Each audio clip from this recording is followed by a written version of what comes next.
Javier makes his way through the forest toward Lloyd, but the elves are too weak from hunger to follow. Melika does not give up. She pushes forward after Javier as the elves shout encouragement from behind. She fires barrage after barrage of arrows through the trees while giving chase. Javier narrowly avoids each shot as he continues toward Lloyd. One thought remains fixed in his mind. He must save the saviour of their estate. The elves watch in shock as Javier moves through the trees using their own technique, one that took them 100 years to master. The arrows keep coming. Javier knows he is close and keeps moving. Then he sees it, the Alencia tree. He knows Lloyd is nearby. He shouts Lloyd's name as he moves closer. Suddenly Javier enters a clearing. Lloyd is there, having a barbecue. Lloyd and 3 elves sit around a fire, grilling meat. Lloyd turns toward Javier, surprise in his eyes. He asks what happened to him, wondering if Javier came from some kind of war zone. Javier looks at the scene in confusion. Lloyd continues grilling the meat as the elves watch in anticipation. Lloyd asks Javier why he is standing there like that and tells him to join them. Lloyd introduces Javier to the elves as his guard while Javier joins them around the fire.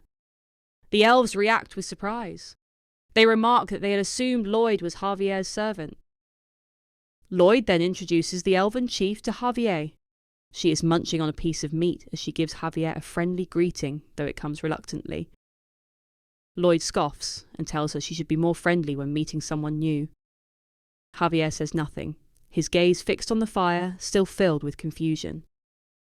The elven chief then asks Lloyd if one more may join them. Lloyd agrees.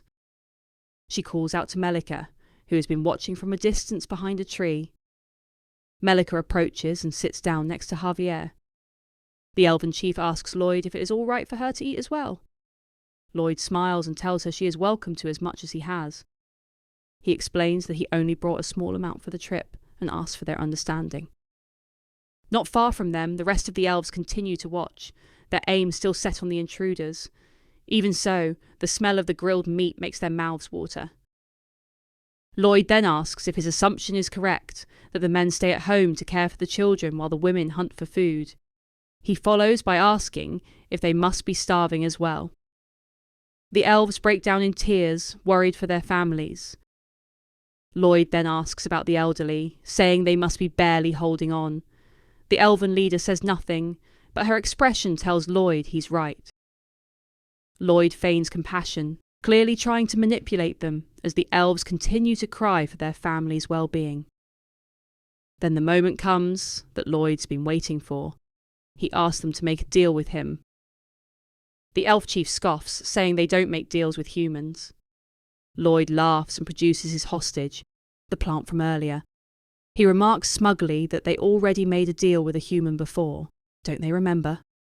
He then tells the elven leader he can offer their people survival in return for a contract. The elf asks what he means. Lloyd tells her he can offer all the meat they want, along with the coal to cook it with. The elf's eyes widen at the offer. She asks what he wants in return. Lloyd tells her he wants the survival of his own people as well. He explains that if they can't make this deal, her people may die a slow death, and his people may freeze to death. He then asks her to allow him to take a small amount of sap from the Alencia tree once a month. If they do, both of their peoples can survive. He assures her the tree won't be harmed. Lloyd then proposes sending 100 elves to his estate, split into 2 groups. One group would transport the meat back to their forest. The other would help him build homes for his people. He asks if she agrees to save their people. The elves watching from a distance shout for her not to accept the deal, saying humans can't be trusted. The elf chief closes her eyes and considers his offer. She remembers her mother's words from when she was young. Her mother had lived among humans and warned that they're greedy and capable of terrible things. She had told her she could only trust a human who's proven to be trustworthy. The group falls silent as Lloyd waits for her answer. After a moment, she takes a deep breath and tells Lloyd she can't accept his offer. She says she'll only make a deal with a human who's proven to be trustworthy. Lloyd rubs his chin, thinking it'll be difficult to earn their trust. He wonders what a friend even is. In his old life in Korea, he was always alone, even in university. People mocked him behind his back because he was poor. It didn't bother him. His goal was simply to get through his education so he could escape being poor. There was one time he shared a meal with a classmate who treated him to expensive barbecue. The man knew he was poor and didn't miss a chance to point it out, seeming to enjoy mocking him like feeding a stray dog. But Suho didn't care. The beef was fantastic. After that, he decided the man was a good person. That was how he made his only friend. Lloyd grins insidiously. He concludes that friendship can be bought with good beef. He pulls out a prime cut of meat from his bag and slams it onto the barbecue. The aroma spreads through the air. Nearby, the elves catch the scent and wonder what this delicious smell is. As soon as the elves taste it, their eyes water at how delicious the meat is.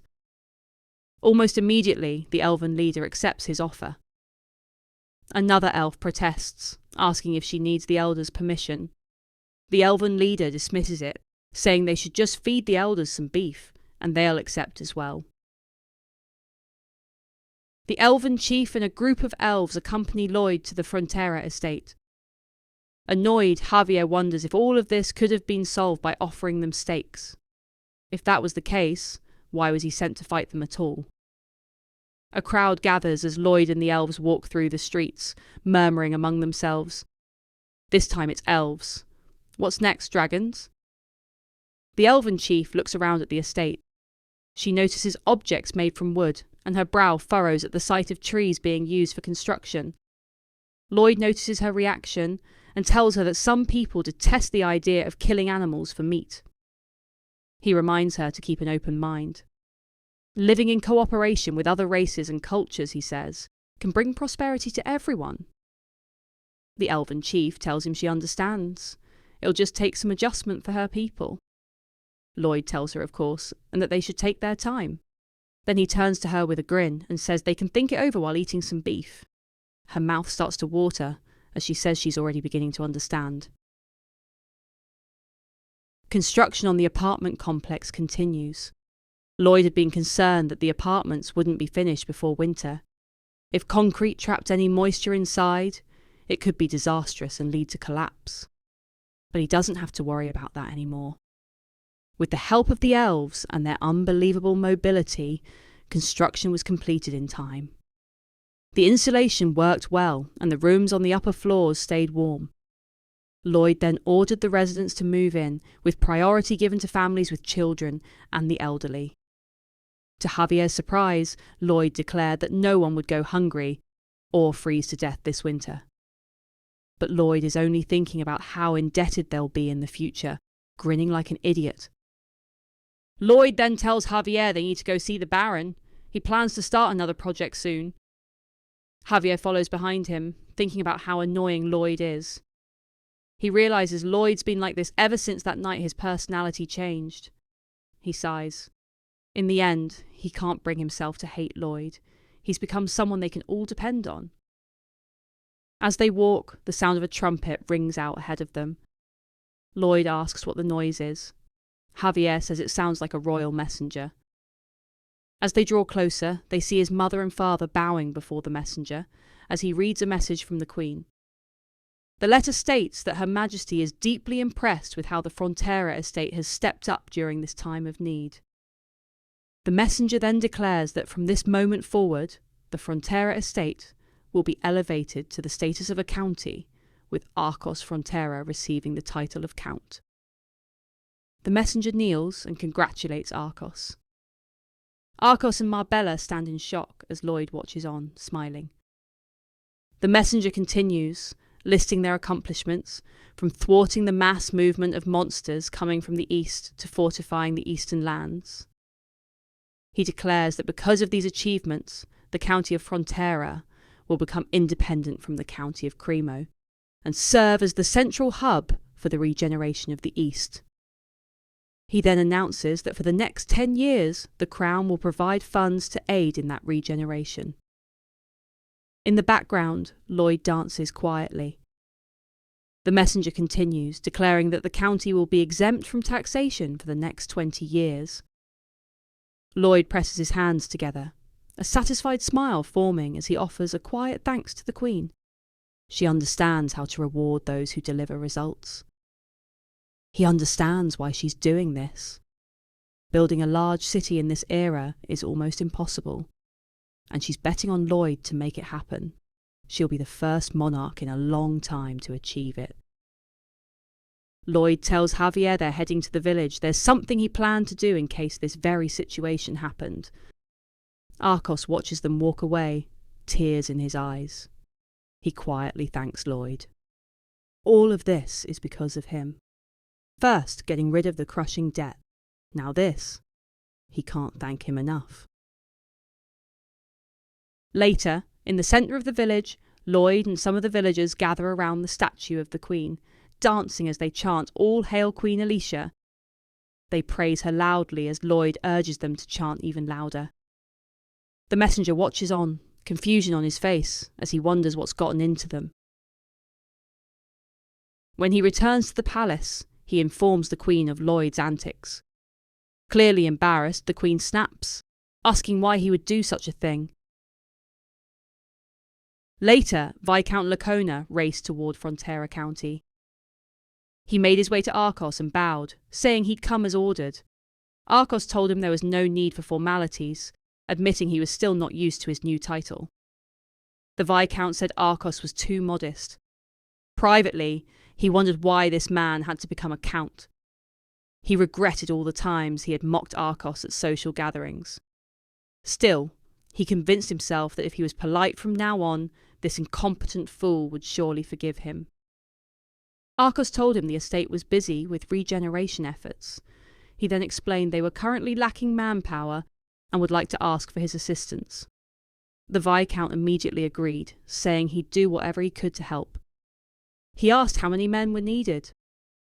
Arcos replied that he didn't want to impose. He then asked the Viscount to send as many men as he thought appropriate. The Viscount looked up, sweat forming, as Arcos added that he should send just enough men to avoid causing any strain in their friendship. The Viscount went pale. Later, the Viscount left the manor, clearly traumatised. Arcos watched from the window as he struggled to mount his horse. He thought that he'd never threatened or blackmailed anyone before. Then he grinned, wondering why it felt so good. Elsewhere, Byron informed Lloyd that Honeypot apartment blocks 101 and 102 were now fully occupied. The system informed Lloyd that he'd achieved another monumental milestone after constructing the first apartment complex on the continent and awarded him a large RP bonus. Lloyd grinned. Now the seeds had been sown, he thought. It was time for the harvest. Inside one of the apartments, a family sat down to eat, but the husband remained restless. He was grateful for all the help they'd received, but he didn't like taking without giving anything in return. He wondered how much longer he'd remain a worthless freeloader. Suddenly, he heard someone outside announce that Master Lloyd had arrived. Lloyd walked through the streets as people celebrated and thanked him. He waved and smiled as he passed them, then came to a stop. He called out to the crowd, asking if they'd enjoyed their meal. Javier felt a bad feeling settle in his stomach. Was Lloyd about to take advantage of the refugees somehow? Lloyd had several men bring out a table and place a large stack of contracts on top of it. Then he smiled and informed everyone that it was time for them all to repay their debts. The crowd looked on in confusion as murmurs rose. Lloyd sat there smiling. Then his expression turned cold as he told them there was no such thing as a free lunch. The crowd grew nervous. Javier rubbed his head in confusion. Sometimes he just didn't know whether Lloyd was a hero or a villain. One of the refugees stepped forward and asked Lloyd if signing the contract meant he'd have a job. It was the man from earlier. Lloyd told him, of course. He'd be paid a wage, with extra pay for any overtime. He then warned him that if he signed the contract, he'd be responsible for his own expenses, paid with his own money. The man paused, then told Lloyd he didn't want to live off his generosity forever. He said he'd gladly work for his family and asked Lloyd to read the contract to him. Lloyd warned him that the work wouldn't be easy.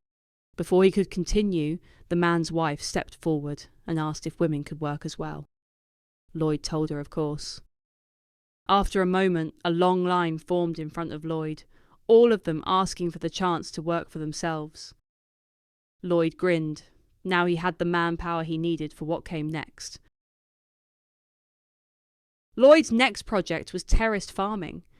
They planned to carve into the mountains, forming stepped fields supported by gabion retaining walls.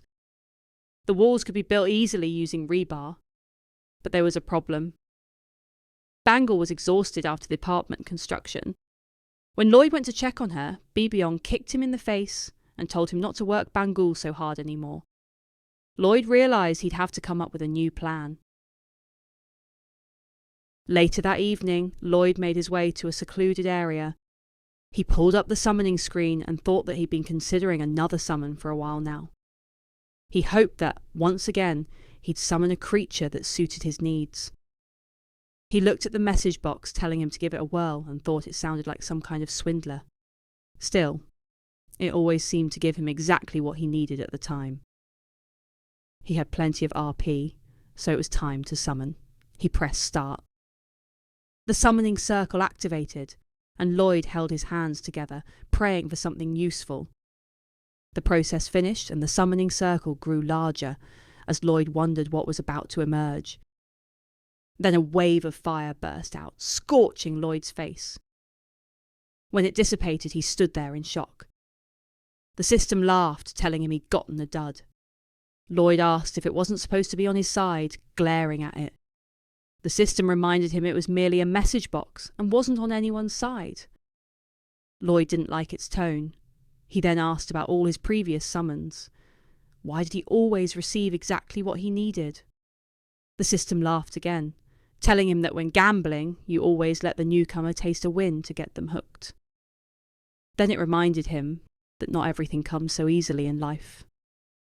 Lloyd understood what it meant and couldn't argue. The system urged him to try again. Maybe this time he'd get something worthwhile. Lloyd pressed start. A larger explosion erupted from the summoning circle. He swung at the message box in frustration, but his fists passed through empty air. The system told him to try again. 3rd time's the charm. Lloyd pressed start once more, then jumped back, shouting at the system that it wouldn't get him again. A hideous demonic creature burst from the summoning circle and lunged after him, trying to devour him. Lloyd ran straight to Javier, who was fast asleep, shouting for him to deal with it. Javier woke, drew his blade, and cut the creature in half in a single motion. Without another word, Javier lay back down and went back to sleep. Lloyd returned to the summoning area. The system then announced that he'd lost. Lloyd snapped back at it, calling it a jerk and saying he was done playing. The system responded by notifying him that he'd unlocked a new title, Penniless Loser. After receiving 3 duds in a row, and as compensation for the damage taken, he was now allowed to create his own summon. Lloyd's eyes narrowed. Could he choose the skill himself? The system displayed a list of available skills. Most of them looked useless. Then one caught his attention. Spider silk. He thought about its strength for its size, stronger than steel of the same thickness. It was resistant to moisture and didn't degrade even after prolonged exposure to light. Lloyd grinned. He selected the skill and pressed start. The summoning circle began to rotate once more. A brilliant flash lit up the night sky. Javier, asleep in his room, was woken once more by the sudden flash outside his window. He muttered that he'd had a strange dream, then closed his eyes and went back to sleep. The next day, farmers were working the fields when they spotted something in the sky. As it drew closer, they saw large white feathers and wondered what it was. Then they heard Lloyd shouting, telling it to take a lap around the estate. Lloyd flew overhead on the back of a large white bird. The farmers cheered, amazed that he'd summoned another creature, one that could fly this time. They chanted his name as Lloyd struck a pose, taking in their praise. When he'd added the spider silk skill, Lloyd had expected to summon some kind of spider, so he was genuinely surprised to have summoned a bird instead. Gumong's main skill was spider silk, but it also had several sub-skills. It could shoot spider silk, build nests, and even launch poop bombs. The silk came from a pack on its back. Lloyd tested its strength and found it was ridiculously strong. He ordered Gumong to fly toward the flattened ground he'd mentioned earlier and told it to create a net using its spider silk. Lloyd thought about how useful his new summon was. But there was one problem. The bird began descending. Lloyd asked what it was doing. It was going the wrong way. Gumong landed, flung Lloyd off its back, then leaned against a tree and relaxed. Lloyd picked himself up and glared at it, demanding to know what it thought it was doing. It replied that it couldn't be bothered anymore. That was the real problem, Lloyd realised. His new summon was incredibly lazy.